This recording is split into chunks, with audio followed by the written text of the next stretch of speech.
ರವೀಂದ್ರ ರೇಷ್ಮೆ ಹೇಳಿ ಕೇಳಿ ಡೊನಾಲ್ಡ್ ಟ್ರಂಪ್ ರಾಜಕಾರಣಿ ಅಲ್ಲದ ರಾಜಕಾರಣಿ.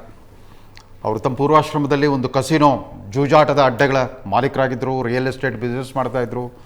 ಹಾಗಾಗಿ ಅವರು ರಾಜಕಾರಣಕ್ಕೆ ಪ್ರವೇಶ ಮಾಡಿದಾಗಿಂದ ವೃತ್ತಿ ರಾಜಕಾರಣದ ಎಲ್ಲ ಸಾಂಪ್ರದಾಯಿಕ ರೀತಿ ರಿವಾಜುಗಳು ವಿಧಿವಿಧಾನಗಳೆಲ್ಲ ಧಿಕ್ಕರಿಸಿ ಹೊರಟುಬಿಟ್ಟಿದ್ದಾರೆ.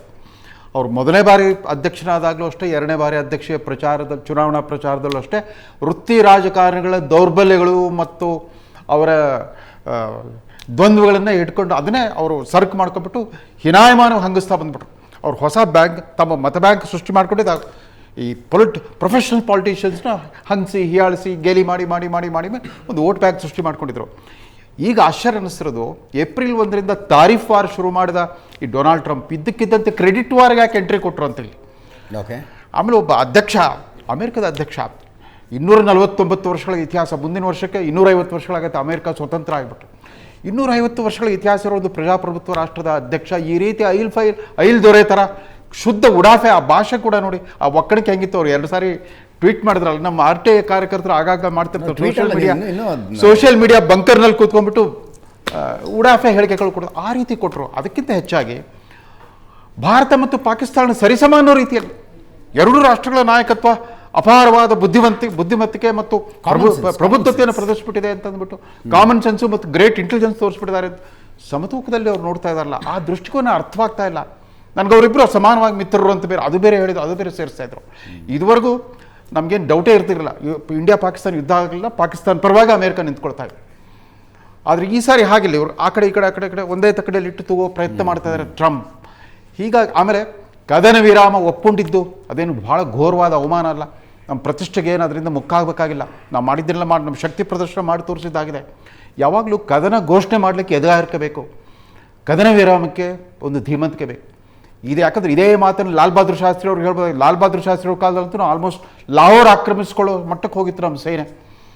ಅವತ್ತು ಸಂಜೆ ಜನವರಿ 10, 1966 ರಷ್ಯಾ ಪ್ರಧಾನಮಂತ್ರಿ ಅಲೆಕ್ಸಿ ಕೋಸಿಗಿನ್ ಇದ್ದರು, ಅಧ್ಯಕ್ಷ ಬ್ರೆಜ್ನೇವ್ ಇದ್ದರು. ಅವ್ರ ಸಮ್ಮುಖದಲ್ಲಿ ಆ ಶಾಶ್ವತ ಕದನ ವಿರಾಮಕ್ಕೆ ಒಪ್ಪಿಗೆ ಹಾಕಿದ್ರಲ್ಲ, ಅವರು ಕೂಡ ಇದೇ ಧರ್ಮ ಸಂಕಟ ಅನುಭವಿಸಿದ್ರು.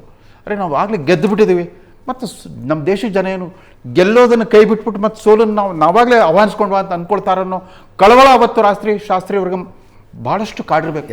ಅವ್ರು ಹಠಾತ್ ಹೃದಯಾಘಾತ ಅದೆಲ್ಲ ಆಗಿದ್ದ ಸಂದರ್ಭ ನೋಡಿದರೆ, ಇಂದಿರಾ ಗಾಂಧಿ ಅವರು ಅಮೇರಿಕದ ಒತ್ತಡವನ್ನು ಧಿಕ್ಕರಿಸಿದ್ರು ಕೂಡ ರಷ್ಯಾ ಅವರು ಬೆನ್ನಿಂದ ಗಟ್ಟಿಯಾಗಿ ನಿಂತಿತ್ತು.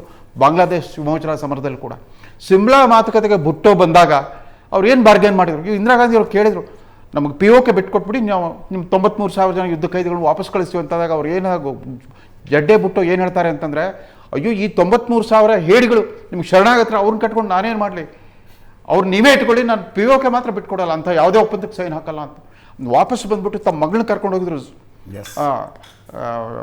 ಮಗಳನ್ನ ಕರ್ಕೊಂಡು ಹೋಗಿ ಆಕೆಗೂ ಹೇಳ್ತಾರೆ, ನಾನು ಇಂದಿರಾ ಗಾಂಧಿಗೆ ಹೇಗೆ ನಾನು ಐ ಪುಶ್ಡ್ ಹರ್ ಟು ಕಾರ್ನರ್, ಈ ಕಡೆ ನಾನು POKನೂ ಬಿಟ್ಕೊಡಲ್ಲ ಅಂದೆ, 93,000 ನೀವೇ ಇಟ್ಕೊಳ್ಳಿ ಅಂತ ಹೇಳಿದೆ. ಅದ್ರ ಜೊತೆಗೆ 1 ಕೋಟಿ ನಿರಾಶ್ರಿತರು ಬೇರೆ ಬಾಂಗ್ಲಾದೇಶದಿಂದ ಬಂದಿದ್ದಾರೆ, ಅದನ್ನು ಅವರೇ ಹೊರಲಿ ಬಿಡಿ ಅಂತ, ಯಾವ ಥರ ನಾನು ಹ್ಯಾಂಡಲ್ ಮಾಡಿದೆ ಈ ಇಂದಿರಾ ಗಾಂಧಿನ ಅಂತ ಬಡಾಯಿ ಕೊಚ್ಕೊಂಡಿದ್ದಾರೆ ಬುಟ್ಟೋ. ಅವೆಲ್ಲ ಡಾಟರ್ ಆಫ್ ದ ಈಸ್ಟ್ ಪುಸ್ತಕದಲ್ಲಿ ಬರುತ್ತೆ. ಆದರೆ ಈ ಟ್ರಂಪ್ ಒಂದು ಐಲ್ ದೊರೆದ ಥರ ಉಡಾಫೆ ಹೇಳಿಕೆಗಳ ಮೂಲಕ ಯಾಕೆ ನಿನ್ನೆ ಮೊನ್ನೆ ಅವ್ರೇನಾದರೂ ರಿಪಬ್ಲಿಕನ್ ಪಾರ್ಟಿ ವೋಟರ್ಸ್ ಇಂಡಿಯಾ ಪಾಕಿಸ್ತಾನದಲ್ಲಿ ಇದ್ದಾರೆ, ಅವ್ರು ವೋಟ್ ಬ್ಯಾಂಕ್ ಅಲ್ಲಿ ಇಲ್ಲಿ ಇದೆಯಾ ಅಂತ ಅವ್ರನ್ನ ಮೆಚ್ಚಿಸ್ಲಿಕ್ಕೆ ಈ ಥರ ತೋರ್ತಿದ್ದಾರೆ ಅಂತ ನಾನು ನಿಲ್ಲಿಸ್ಬಿಟ್ಟೆ. ಒಂದು ಇಲ್ದಿದ್ರೆ ಒಂದು ಭಯಾನಕವಾದ ಅಣ್ವಸ್ತ್ರ ಯುದ್ಧ ನಡೀತಾ ಇತ್ತು, ಅದು ಇಡೀ ಜಗತ್ತಿಗೆ ಅದು ಮಾರಕವಾಗ್ತಾ ಇತ್ತು. ಅದನ್ನು ನಾನು ತಪ್ಪಿಸಿದ್ದೇನೆ. ಈಗ ಯಾವ ಎಲೆಕ್ಷನ್ ಇಲ್ಲ, ಎಲೆಕ್ಷನ್ ಗೆದ್ದಾಗಿದೆ ಈ ಟ್ರಂಪ್ ಮಹಾಶಯರು. ಅವ್ರು ಸೋತಾಗಲೂ ಕೂಡ ಸೋಲು ಒಪ್ಕೊಂಡಿರಲಿಲ್ಲ, ಅಂಥ ವಿಕೃತ ಮನಸ್ಸಿನ ವ್ಯಕ್ತಿ. ಆದರೆ ಭಾರತ ಸರ್ಕಾರ ಖಂಡಿತವಾಗೂ ಪ್ರಶಾಂತ್ ಹೇಳ್ದಂಗೆ ಈ ವಿಚಾರದಲ್ಲಿ ಟ್ರಂಪ್ ಯಾವ ಮಟ್ಟದಲ್ಲಿ ಮಧ್ಯಸ್ಥಿಕೆ ಮಾಡಿದ್ರು, ಅವ್ರು ಮಧ್ಯಸ್ಥಿಕೆ ಮಾಡಿದ್ರು ಅನ್ನೋದಕ್ಕಿಂತ ಪಾಕಿಸ್ತಾನ ಪರ ವಕಾಲತ್ ಮಾಡಿಬಿಟ್ಟು ಪಾಕಿಸ್ತಾನ ಬಚಾವ್ ಮಾಡಿದ್ರು. ಇಲ್ಲದ್ರೆ ಸಂಪೂರ್ಣ ಆ ಯುದ್ಧ, ಆ 4 ದಿನಗಳ ಯುದ್ಧದ ಆ ತೀವ್ರತೆ ನೋಡಿದಾಗ ಪಾಕಿಸ್ತಾನ ಇನ್ನೇನು ಸರ್ವನಾಶ ಆಗೋಗ್ಬಿಡುತ್ತೆ, ಅಸ್ತಿತ್ವ ಕಳ್ಕೊಂಡ್ಬಿಡುತ್ತೆ ಅನ್ನೋ ರೀತಿಯಲ್ಲಿ ಇತ್ತು ಆ ವಾತಾವರಣ.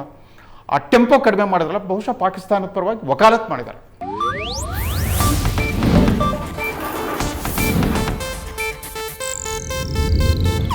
ಇದು ಏಷ್ಯಾನೆಟ್ ನ್ಯೂಸ್ ನೆಟ್ವರ್ಕ್ ಪ್ರಸ್ತುತಿ.